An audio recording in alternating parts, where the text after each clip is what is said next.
আমাৰ ছাত্ৰ ছাত্ৰীসকল, তোমালোকৰ যে মেট্ৰিক পৰীক্ষা আহি পালে, বেছি দিন পৰীক্ষালৈকে নাই। এতিয়া তোমালোকক মই কেইটামান ইম্পৰ্টেণ্ট কথা ক'ব বিচাৰিছো। যিসকল ছাত্ৰ ছাত্ৰীয়ে অসমীয়াত লেটাৰ ল'ম বুলি ভাবিছে, ছাত্ৰ ছাত্ৰীসকল অসমীয়াত লেটাৰ ল'বৰ কাৰণে বহুত অসুবিধা নহয়, বিশেষকৈ অসমীয়া মিডিয়ামৰ ছাত্ৰ ছাত্ৰীসকলে এইখিনি মই যিখিনি ক'ম আজি, এইখিনি তোমালোকে যদি ফ'ল' কৰা ধুনীয়াকৈ অসমীয়াত লেটাৰ ল'ব পাৰিবা। গতিকে মই তোমালোক যিসকলে আগৰ পৰা জড়িত তেওঁলোকে জানাই যে মই ভিডিঅ' প্ৰস্তুত নকৰোঁ, যিখিনি ইনফৰমেশ্যন থাকে বা যিখিনি মেইন সেইখিনি ভিডিঅ' প্ৰস্তুত কৰোঁ। আৰু এই ভিডিঅ'টো বহুতেই ইম্পৰ্টেণ্ট হ'ব গৈ আছে যিসকল ছাত্ৰতে অসমীয়া মিডিয়ামৰ আৰু অসমীয়া লেটাৰ ল'ম বুলি ভাবি আছে। প্ৰথম যদি চাওঁ তেতিয়াহ'লে প্ৰথম পইণ্টটো হৈছে বুজি লৈ পঢ়া। তুমি যিকোনো এটা কবিতা পঢ়িছা বা যিয়ে নপঢ়া কিয় তোমালোকে মুখস্থ নকৰিবা। মুখস্থ কৰি তোমালোকে লেটাৰ ল'ব নোৱাৰিবা। কিন্তু একদম ক্লিয়াৰলি কথা, মুখস্থ কৰি লেটাৰ লোৱাটো অসমীয়াত ইমান সহজ নহয়। তোমালোকে বস্তু বুজি ল'বা। ধৰক বৰগীতটো বা আজান ফকীৰ চাহেবৰ যিটো জিকিৰ জাৰি, এইবিলাক যিখিনি আছে এইখিনি মেলি তোমালোকে বুজি ল'ব লাগিব। ঠিক আছে, যে প্ৰথম সাৰাংশটো পঢ়িবা। তোমালোকে যদি সাৰাংশ নাই, তোমালোকে এটা কাম কৰিবা, তোমালোকে নোটছ আছে নহয়, নোটছৰ পিছফালে সাৰাংশ লিখা থাকে বা ইউটিউব চেনেলটো পাই যাবা, বহুত ইউটিউব চেনেল আছে, তাতে তোমালোকে সাৰাংশটো বুজি ল'বা। ডাইৰেক্ট সেইটোৱে লিখিব লাগে বুলি কথা নাই। গতিকে ফাৰ্ষ্ট পইণ্টটো কি ক'লো মই, বুজি লৈ পঢ়া। যিখিনি বস্তু আছে সেইখিনি ভালদৰে বুজি ল'বা আৰু তাৰপিছত পঢ়িবলৈ ষ্টাৰ্ট কৰিবা। প্ৰথম পইণ্টটো সেইটো কি ক'লো মই, বুজি লৈ পঢ়া, মুখস্থ নকৰিবা। ঠিক আছে, যেতিয়া মেট্ৰিক পৰীক্ষা আহি পালে বেছি দিন নাই, এইটো ফ'ল' কৰিব লাগিব। ঠিক আছে, 2 নম্বৰ পইণ্টটো হৈছে স্পেলিং শুদ্ধভাৱে বাৰে বাৰে প্ৰেক্টিচ কৰা। তোমালোকে বহুতে জানে যে জিকিৰ আৰু জাৰিটোৱে হওক বা তেনেকুৱা যিকেইটা পাঠ আছে, এই পাঠকেইটা ধুনীয়াকে আছে, তোমালোকে কি কৰিছা, পুৰা পঢ়ি মুখস্থ কৰিছা। ঠিক আছে, যেনে কওঁতে লিখিব লগা হওঁতে কিছুমানে ক উ বা বেলেগকে লিখিব। ঠিক আছে, যেনেকুৱাকে আমি যদি চাওঁ, পানী মৰে পিয়াহত, অগ্নি মৰে জাৰত। বহুতে অগ্নি মৰা জাৰত জানে।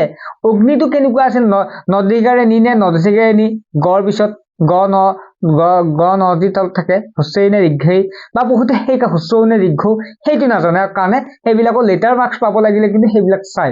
গতিকে সেইকাৰণে তোমালোকে পেপাৰ আছে, একদম কম দামী পেপাৰ এটা পাই, সেই পেপাৰটো তোমালোকে কিনি আনিবা, আনি কেনে প্ৰেক্টিচ কৰিবা। মুখস্থ নহয়, মুখস্থটো কৰিবাই, লগতে লিখি চাবা। তাৰপিছত তোমালোকে বহীত চাবা যে শুদ্ধ হৈছে নে নাই, কোনটো শুদ্ধ নে কোনটো অশুদ্ধ, তেনেকুৱা অশুদ্ধ হৈছে চাবা। যিটো অশুদ্ধ হৈছে তোমালোকে চিন দি আকৌ প্ৰেক্টিচ কৰি যাবা। 3-4 বাৰ যদি প্ৰেক্টিচ কৰা ধুনীয়াকে হৈ যাব। গতিকে তোমালোকে কি কৈছো মই, স্পেলিং শুদ্ধৰ বাবে বাৰে বাৰে প্ৰেক্টিচ কৰিব লাগিব। ঠিক আছে, বাৰে বাৰে প্ৰেক্টিচ কৰিব লাগিব। 2 নম্বৰ পইণ্টটো। 3 নম্বৰ হৈছে যিকোনো এটা কৰা। তোমালোকৰ বহুত থাকিব, সেইটো কাৰণে সুবিধা অসমীয়াত 3টা দিয়া থাকিব, তাই এটা কৰিব লাগে। আবেদন লিখিব দিয়ে, ভাৱ বহলাই লিখিব দিয়ে, তেনেকুৱাকে 3টা থাকে। ঠিক আছে, তাৰ ভিতৰত এটা লিখিব লাগে।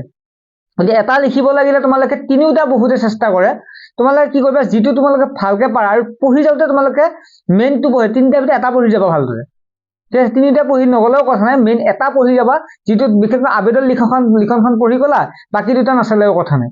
এইটো আবেদন ভালকে যিকোনো আহিলে পাৰিবা, প্ৰেক্টিচ কৰিবা। গতিকে তেনেকুৱাকে কৰিলে কি হ'ব, তোমালোকৰ কিছুমানে কি কৰে, যিকোনো 2টা পাৰে 2টা লিখি আহে, সেইটো একদম নকৰিবা। যিটো পাৰা সেইটোৱে লিখিবা। ঠিক আছে, ভালকে লিখিবা। এটা তোমালোকে 3টা আছে, 3টা এটা ভালকে পাৰা সেইটোৱে লিখিবা। 3 নম্বৰ, আৰু কিছুমান লিখাৰ টেকনিক চাবা। যিকেইটা পাৰা সেইকেইটা চব চাবজেক্টতে একে কথা, যিকেইটা পাৰা লিখিবা। আৰু যিকেইটা দীঘলীয়া ভাৱ বহলাই লিখা হওক বা ৰচনা লিখা হওক, এই ৰচনাবিলাক পিছত লিখে, লাষ্টত লিখিবা। ঠিক আছে, লাষ্টত লিখিবা। লাষ্টত লিখিলে কি হ'ব, তোমালোকৰ ৰচনাখন বহুত সময় দিব পাৰিবা। যদি প্ৰথমতে তোমালোকে বহুত সময় দিয়া, কাৰণ ৰচনা এখন লিখোতে বহুত দীঘলীয়া হৈ যায়, গতিকে ৰচনাখন 8 নম্বৰ থাকিব। ঠিক আছে, তুমি 8 নম্বৰৰ কাৰণে যদি তুমি 2 ঘণ্টা বাজে দিয়া, 1 ঘণ্টাও যদি খেদাব বা আধা ঘণ্টাও খেদাব, বহুত লছ হৈ যাব। তোমালোকে গোটাইখিনি কৰাৰ পিছত তোমালোকে 8 নম্বৰটো ট্ৰাই কৰিবা। আৰু 8ৰ ভিতৰত 8 নম্বৰ যে পাবা সেইটো কোনো ধৰণৰ কথা নহয়, নাপায় বহুতে। গতিকে সেইকাৰণে তোমালোকে কি কৰিব দিছো, মই ৰচনাখন লাষ্টত লিখিব দিছো। বহুতে প্ৰথমতে পাৰে, ৰচনা কমন পৰিছে, ৰচনা পুৰা লিখি আছে, সেইটো নকৰিবা। ঠিক আছে, গতিকে লেটাৰ ল'বা, একো টান নহয় অসমীয়া ক্ষেত্ৰত। মই কৈছো তোমালোকক, পাৰিবা তোমালোকে। ঠিক আছে, অসমীয়াত লেটাৰ ল'ব পাৰিবা। গতিকে মই যিখিনি এক্সপিৰিয়েঞ্চৰ পৰা কৈছো তোমালোকক, গতিকে তোমালোকে এইখিনি ফ'ল' কৰিবা। ঠিক আছে, আৰম্ভণিৰ পৰা কথা পতা বাদ দিবা। অসমীয়া ছাবজেক্ট পৰীক্ষা আছে, তোমালোকে ইফালে সিফালে এইবিলাক চোৱাচুৰি নহয়, একদম পুৰা ধুনীয়াকে লিখি যাবা। আৰু বহুত থাকে, নাইবা বহুত থাকে, 2টা দিয়া থাকে এটা লিখিব দিয়ে, 3টা দিয়া থাকে এটা লিখিব দিয়ে। গতিকে সেই যিটো পাৰা তেনেকুৱা লিখাৰ কাৰণে সুবিধা আছে।